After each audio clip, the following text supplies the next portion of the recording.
삼성과 하이닉스가 내가 생각한 기간에 내가 생각한 그 등락의 폭으로 안전하게 딱 도달한 그 희열이 나는 처음 느껴봤어. 어떤 아이디어였어? 그냥 간단하게 얘기하면은 코로나 그 엔데믹에 대한 기대였죠. 어떤 사람들은 기업의 가치는 상황이 정한다 라고 생각하는 사람도 있고, 나는 끝날 상황을 코로나가 끝날 게 당연한데 예상을 한 거죠. 그 시기가 아마 연말이 되지 않을까? 내가 생각한 대로 삼전이랑 하이닉스가 같이 갔어. 그래서 둘 다 수익률이 20%를 딱 쳤어요. 근데 내 생각보다 너무 잘 가. 그럼 나는 여기서 팔아야 되나 안 팔아야 되나? 안녕하세요, 목동월입니다. 주가에 도달했는데 그게 정말 훨씬 더 갈 애를 나 혼자 자르는 것인가? 예를 들어서 에코프로 지금 900% 갔는데 나 혼자 12% 먹고 떨어졌으면 얼마나 기분이 나빠요. 그치. 그 느낌인 거잖아. 그 다음에 갑자기 슈팅하는 거야 둘이. 24% 막 이렇게. 그러면 또 못 팔아요 인간이. 그러면서 분할 매도로 반씩만 팔았어. 반씩만 팔고. 그래도 잘했네. 일단 모범생이야. 또 하라는 대로는 또 해요. 언젠가 책에서 봤던 모르겠을 땐 분할 매도 해가지고 반씩 분할 매도를 했고, 그 뒤부터는 내 마음이 어떤지는 모르겠어. 약간 그래, 이거는 내가 수익을 낸 만큼은 손실이 나더라도 아까워하지 말자, 내가 분할을 하는 것에 대한 책임이야 라는 마음 반. 밑에는 가라 사실 가라 이렇게 있고 저 할 수 있잖아 이러고 있는 그런 마음을 공존을 하면서 그냥 절반씩 냅두고 하루 이틀 더 1, 2% 더 가길래 또 거기서 절반을 해놓고 냅뒀었죠. 근데 그러고 나서 걔네가 거의 1년 동안 떨어졌어요. 그게 1년이 뭐야. 그 이후에 그냥 영원히 내려가는 거. 4만 전자 이러고 앉아있던데? 나머지 그 25%, 나머지 애들이 막 4만 전자 간다 이 소리가 나올 시기쯤에는 이거 거의 똔똔이지 않아? 라는 생각까지도 갔었어요. 반토막이잖아. 좀 속상했지만 어쨌든 그 나머지 3전도 이번에 상승장에서 팔아서 결국 수익권을 끊었습니다. 하지만 시간이 너무 오래 걸렸죠. 이거는 성공적인 투자라고는 못 보는 것 같아요. 하지만 이런 마음이 또 있으면서도 항상 양가적인 마음. 그래도 은행 이자보단 낫다. 이런.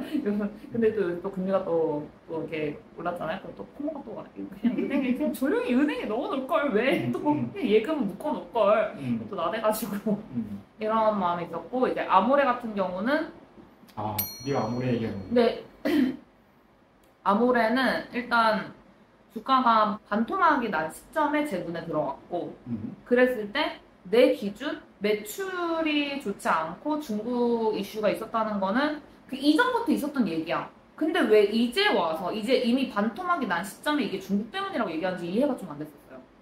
이미 매출은 그 이전부터 계속 실적 발표 그냥 박살나고 있었는데 왜 아직도 떨어지는가? 그런 거에 대한 의문 때문에 이거는 내려올 만큼 내려왔다라고 파악을 했었고, 근데 아니었죠. 그렇게까지 내려올 줄 몰랐지. 그리고 이게 내가 매수한 주식에 애정을 갖기 시작하면은 우리가 사람 만날 때도 단점까지도 좋아하게 되잖아. 단점도 이해하게 되고. 그쵸. 그 마음이 주식에 든다니까? 제가 일하는 곳에서 아모레 건물이 보여. 밝게 용산? 용산에서 일하니까 보면서 이상한 전우회를 키우는 거예요, 저 혼자. 우리 잘하고 있지? 불 켜져 있네? 열심히 일해라 이러면서 응원을 하고 이상한 믿음이 있어가지고 아모레 건물에 그 되게 감동적으로 박물관을 만들어놨어요. 1층에? 네, 가봤었어요? 제가 그걸 보고 또 감동을 받았거든요, 아모레라는 기업에.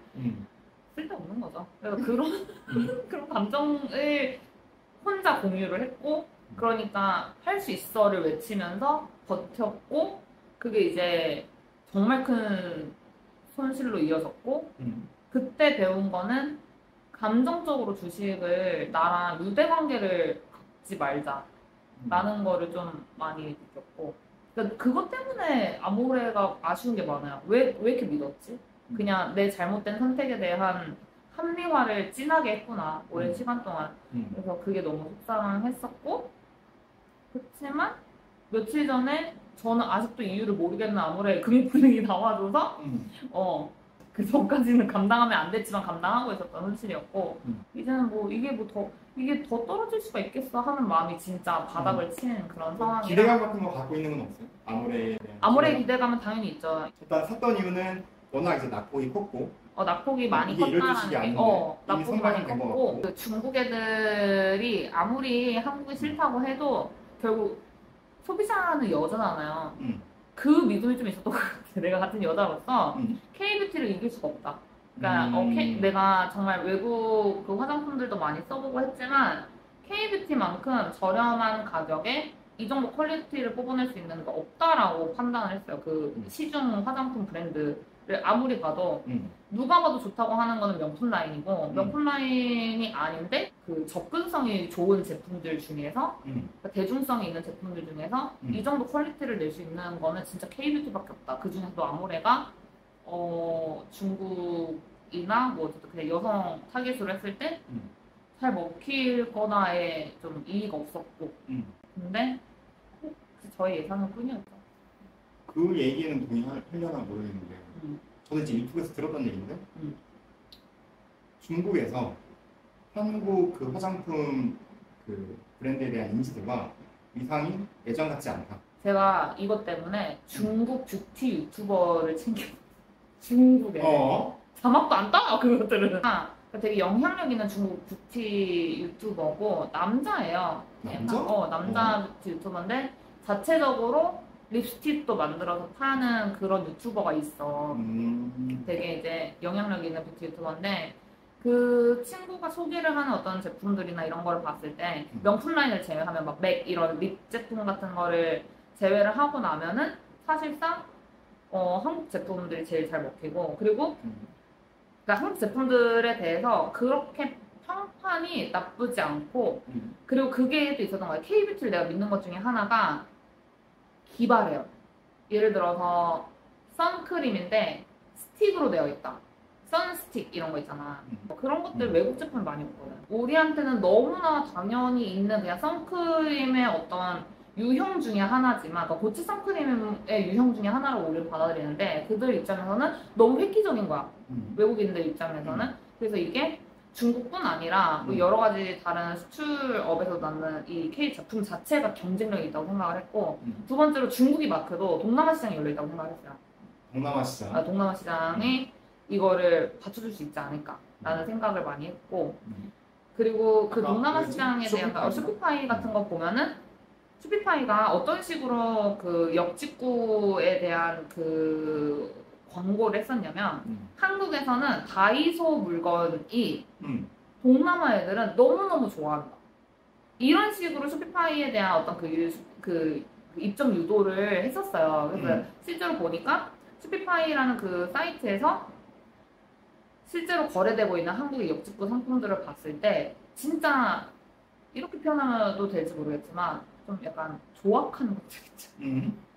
머리끈. 조악한 것들, 스티커.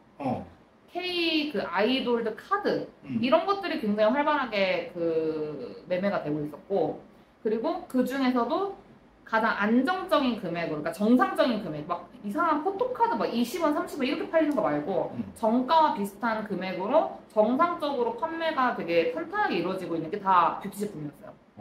그래서 처음에 나는 쇼피파이에 내가 만약에 저기서 역직구로 입점을 하려면 그러니까 네이버 스토어처럼 내가 어떤 그런 판매를 한번 해보려고 인터넷 판매를 해보려고 한다면 화장품 라인으로 가야겠다라는 생각을 바로 할 수가 있고 근데 그 화장품 라인이 한국에서 그 유통되고 있는 금액보다 저렴한 거예요. 그러니까 나는 그것보다 저렴한 금액으로 얘한테 제공을 못 하는 거야. 왜냐면은 그 브랜드 자체가 입점을 해버렸어요. 뭐. 한국에서 좀 중저가 브랜드 K 제품들이 K뷰티 제품들이 그래가지고 이거는 내가 가격적으로 경쟁력을 못 갖겠네 하고 아쉽게 한 발 물러섰지만 그 말은 걔네들이 그 시장을 봤다는 소리잖아요. 그 기업들이. 그래가지고 이게 K뷰티가 죽지 않았다를 진짜 많이 느꼈고 유명한 뷰티 유튜버들 외국 애들 거를 다 찾아봤을 때 걔네들이 K 제품을 압도적으로 많이 소개를 하고 있다라는 거 그런 것들 때문에 인지도가 떨어졌다기보다는 정말 그냥 나라 자체에서 막았다. 나의 믿음이다. 그냥. 근데 이제 그거랑 또 별개로 아모레 제품이 그렇다면 어떤 그 아모레 그 주력 제품들을 이제 살펴봤을 때 그 라인은 좀 지고 있는 게 맞는 것 같아. 약간 40, 50대를 겨냥한 제품들이 많기 때문에. 그리고 내부적으로 K-뷰티를 모방하는 제품들이 되게 많이 생겨났고 이런 것들도 그렇고 면세점 매출에서도 그렇죠. 면세 매출이 많이 줄고 그래서 근데 그 면세점 매출이라든지 아니면 어떤 그런 그 정책적인 부분에서의 매출이 끊긴 거는 회복할 거라고 믿었어. 왜냐면 한국과 중국의 관계는 싸우다가도 다시 와야 하고 이런 사이클이 역사적으로 반복되기 때문에 맞아. 외교적으로 또 정부가 바뀌면 대선이 다가오죠? 아니야. 충분히 일리 있는 거지. 그래서 사실 정권이 바뀌면 우리는 일본과 중국이랑 또 미국이랑 이제 북한이라는 굉장히 애매한 그런 외교적인 위치에 있기 때문에 언제든지 바뀔 관계라고 저는 생각을 하고 그게 턴어라운드만 한번 해주면 이건 쏜다라고 생각을 했어요. 너 어마어마하게 그 특정한 외교적인 상황, 특정한 정책적인 부분, 특정한 어떤 그런 코로나부터 시작해가지고 상황적인 것이 너무 잘 맞아떨어져서 최악으로 이끈 거기 때문에 진짜 말 그대로 악재라고 생각을 했고 이게 회복세로 돌아설 가능성이 그럼 없냐? 충분히 굉장히 높다고 계산을 했고 아직까지 그게 이루어지진 않았지만 근데 드는 생각이 이제 뭐 중국에서의 매출이 좀 비중이 줄어든다라고 하면은 뭐 유럽이라든가 미국 같은 시장도 있을 텐데 거기서는 좀 K-뷰티가 안 먹히는 편이에요. K-뷰티의 그거는 정서랑 좀 많이 같이 간다고 생각을 해. 어떤 미를 표현할 것인가에 관한 거. 근데 일단 미국이나 유럽 쪽 애들은 우리랑 피부 색깔도 아예 다르고 그 톤 자체가 다르기 때문에 타깃이 될 수 있는 게 일단 중국이나 일본 이쪽인데 같은 피부색. 그리고 태국 애들 이게 의외로 그 슈퍼파이 얘기할 때 제가 왜 K-뷰티 시장을 되게 좋게 봤던 것 중에 하나가 태국 그 당시 내가 태국 드라마를 또 봤네. 내가 태국 드라마를 또 한 번 봤어. 태국 드라마를 봤는데 태국 애들 정서가 한국 애들 정서랑 똑같은 거야. 태국 드라마 본 적 있어요? 태국 음식은 먹어봤지? 태국 너무 맛있지? 태국의 하이스쿨 드라마를 제가 하나 봤어. 하이틴 드라마를.